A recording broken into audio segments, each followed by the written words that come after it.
Assalamualaikum warahmatullahi wabarakatuh. Kali ini saya akan membuat video tutorial bagaimana caranya download video di Instagram menggunakan laptop. Sebelum lanjut ke videonya, jangan lupa di subscribe agar channel ini maju lebih banyak.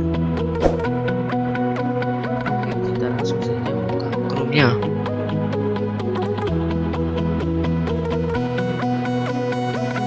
Oke, selanjutnya kita masuk ke Instagramnya dulu.